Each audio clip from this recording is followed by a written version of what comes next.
매일 성경 묵상을 돕는 해설 가이드입니다. 안녕하세요, 묵상코치입니다. 함께 읽고 나눌 말씀은 사무엘하 5장 11절에서 25절까지 말씀입니다. 다윗이 이스라엘의 왕이 되었다는 소식이 전해지자 가장 먼저 이스라엘을 침략한 민족은 블레셋이었습니다. 그들은 두 번이나 침략했지만 모두 다윗에게 패하고 맙니다. 다윗이 승리할 수 있었던 이유는 하나님께서 친히 싸우셨기 때문입니다. 11절에서 16절 읽겠습니다.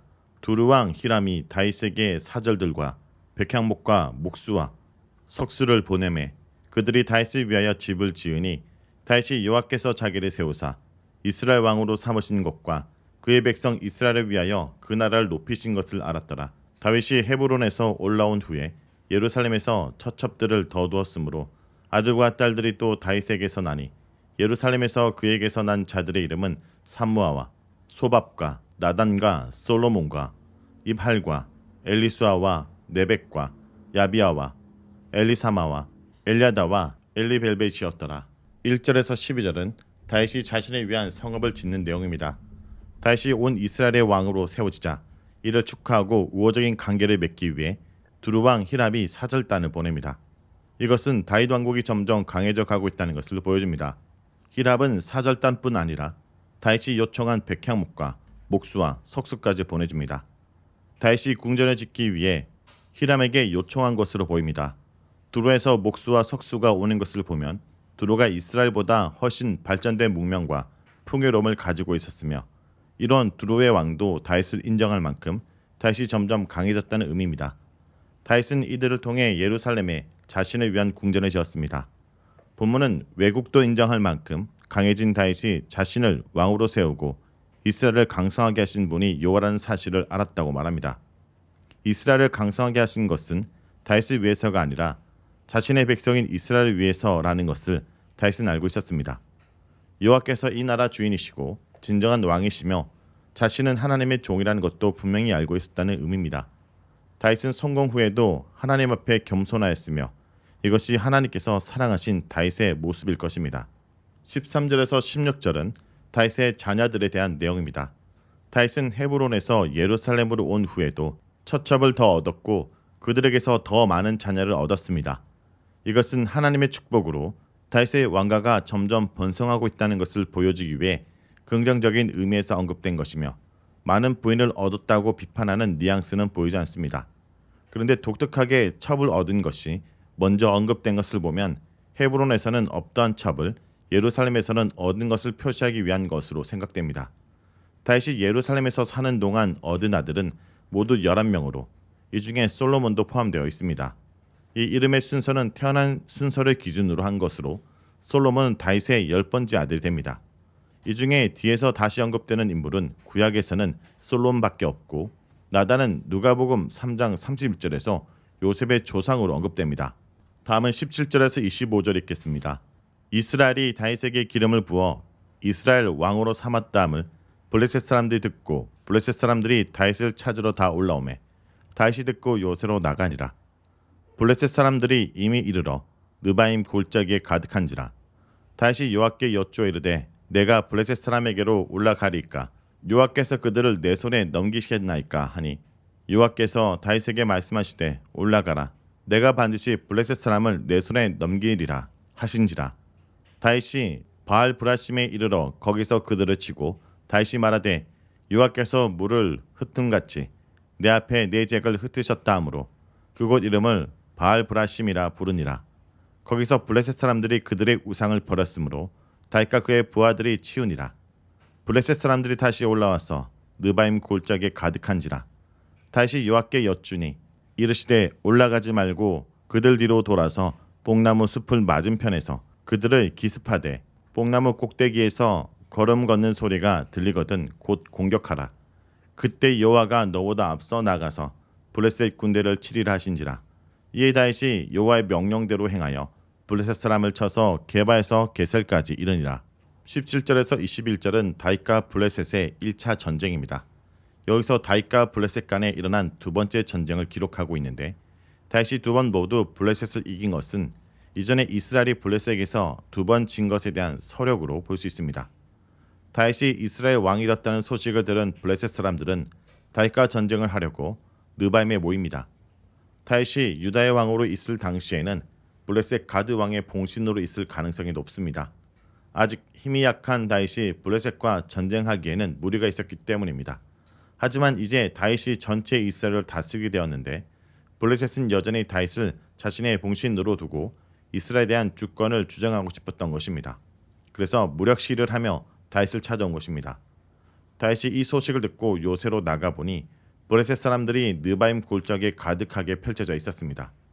엄청나게 많은 블레셋 군대가 다윗의 항복을 받으려고 쳐들어온 것입니다. 느바임 골짜기는 소렛 골짜기의 지류이고 베들레헴에서 예루살렘 방향으로 있는 골짜기로 예루살렘에서 멀지 않았습니다. 이러한 상황에서 다윗은 먼저 요압께 전쟁을 할지를 여부를 묻습니다. 여기서 블레셋 사람에게로 올라가리까? 라는 질문은 관용적 표현으로 전쟁을 할까요? 라는 뜻입니다. 그들을 내 손에 넘기시겠나이까? 라는 질문은 요압께서 승리를 주시겠나이까? 라는 질문입니다. 다윗은 아마도 자신과 함께 있는 제사장에게 우림과 둠림을 통해서 요압께 물었을 것입니다. 그는 이전에도 전쟁을 하기 전에 요압께 전쟁을 할 것인지에 대해 물어보았습니다. 세력이 훨씬 강해진 지금도 여전히 요압께 물음으로써 이스라엘 주권이 요압께 있다는 것을 인정하고 있는 것입니다. 요압께서는 전쟁을 허락하셨으며 동시에 블레셋 사람을 반드시 다윗의 손에 넘기겠다고 승리의 약속까지 주셨습니다. 이에 다윗은 부알브라심으로 가서 블레셋을 쳤습니다. 다윗은 요압께서 블레셋 군대를 물을 흩는 것처럼 자기 앞에서 흩어주셨다 고백합니다. 즉 여호와의 도움으로 전쟁을 수월하게 이겼다고 감사 고백하며 모든 공을 요압께 돌립니다. 또 여호와의 전쟁을 기념하기 위해 그 장소를 바알브라심, 즉 흩으시는 주라고 뜻으로 부릅니다. 21절은 블레셋 군대가 급히 도망가는 모습을 보여줍니다. 블레셋 군대는 전쟁에서 승리하기 위해서 우상을 전쟁터로 들고 왔습니다. 마치 전에 이스라엘 자손들이 법궤를 들고 전쟁터에 나온 것과 비슷한 상황입니다. 이전에 이스라엘이 전쟁에 지면서 법궤를 전쟁터에 두고 도망간 것처럼 블레셋도 우상들을 버리고 급하게 도망갔으며 다윗은 그것들을 수거했습니다. 본문에선 이 우상들을 어떻게 처리했는지 언급하지 않지만 병행본문인 역대상 14장 21절을 보면 다윗이 수거한 우상들을 모두 불태웠다고 기록하고 있습니다.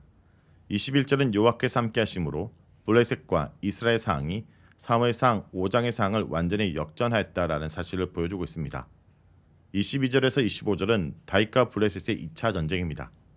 이 단락은 블레셋과 다윗의 2차 전쟁에 대한 내용입니다. 1차 전쟁에서 진 블레셋은 다시 군대를 모아 느바임 골짜기로 쳐들어와서 골짜기를 가득 메웠습니다. 다윗은 이번에도 요압께 전쟁을 해야 할지 묻습니다. 이에 하나님께서는 이전과 다른 대답을 하십니다. 이번에는 올라가지 말라라고 하십니다. 그런데 이것은 전쟁하지 말라는 의미가 아니라 전면 대응을 하지 말라는 뜻입니다. 이번에는 기습을 통한 전쟁 방법을 알려주십니다. 아이성 전투 때 알려주신 방법과 유사합니다. 여기서는 블레셋 군대의 뒤편에 있는 뽕나무 밭으로 가서 대기하고 있다가 뽕나무 꼭대기에서 걸음 걷는 소리, 즉 잎들이 바스락거리는 소리가 나면 공격하라고 하십니다. 그러면 그때 여호와께서 블레셋 군대를 치기 위해 앞선 나갈 거라 하십니다. 즉 이 전쟁은 여호와께서 싸우시는 여호와의 전쟁이라고 분명히 말씀하신 것입니다. 다윗은 여호와의 말씀대로 행하였고 블레셋을 게바 혹은 기브온에서 게셀까지 몰아냅니다. 이것은 이스라엘이 사울이 죽은 후 블레셋에게 빼앗겨갔던 팔레스타인 지역의 지배력을 다시 회복했다는 것을 의미합니다.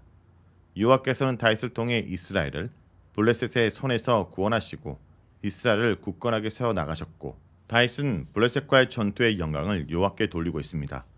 이런 다윗의 모습은 사울이 왕이 된 후의 모습과 대조됩니다. 사울은 왕이 된 후 블레셋과의 전투에서 여호와께 묻지 않고 오히려 자신이 올 때까지 기다리라는 사무엘의 명령을 어기면서 자기가 직접 제사를 드려버렸습니다. 또한 블레셋 군사가 많은 것을 두려워하여 감히 전쟁할 엄두를 내지 못하고 전선만 구축한 채 시간을 보냈습니다.